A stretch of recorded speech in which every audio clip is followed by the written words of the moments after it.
സ്നേഹവും സന്തോഷവും നിറഞ്ഞ ചെറിയ ശബ്ദങ്ങളിൽ മനസ്സ് തൊടുന്ന പാട്ടുകളുമായി കുട്ടിപ്പാട്ടുകാരെത്തുന്നു. മുടി വെട്ടിയോ? എന്തോ ഒരു മാറ്റമുണ്ട്. ഞാൻ മുടി നിർത്തിയോ?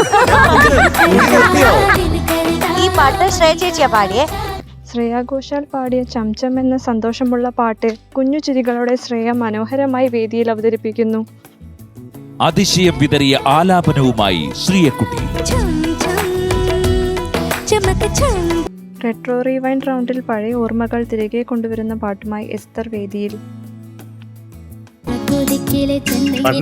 ഈസ്റ്റ് സൈഡിലെ റെഡ് കോക്കനട്ട്. ശരി, മുരിക്കും തൈ എന്നുള്ളത് ഇംഗ്ലീഷ് പറഞ്ഞു. മുരിക്കും തൈ ഇംഗ്ലീഷ്. പഴയകാല സംഗീതത്തിന്റെ മാധുര്യത്തിന് 100-ൽ 100 മാർക്കാണ്.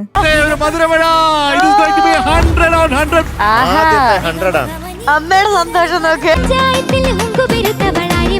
ജിത പാടിയതിനെ പറ്റി ഈ പാട്ടിൽ തന്നെ ഉണ്ട്. പഞ്ച് പഞ്ച് പഞ്ച് പഞ്ച്, നല്ല പഞ്ച്. ഒരു തകർപ്പൻ പെർഫോമൻസുമായാണ് ജിത ഇന്ന് വേദിയിൽ. യേശുനാഥൻ ഉയർത്തെഴുന്നേൽത്തതുപോലെ ആ ഒരു ഉയർത്തെഴുന്നേൽപ്പ് നമ്മുടെ കുട്ടികളുടെ ചിരിയും കളിയും ചേർന്ന ഈ പാട്ട് കേൾക്കുമ്പോൾ മനസ്സ് തന്നെ ഒരു കുഞ്ഞുപോലെ സന്തോഷിക്കുന്നു. അവരുടെ മനോഹരമായ പാട്ടിനായി നമുക്ക് കാത്തിരിക്കാം.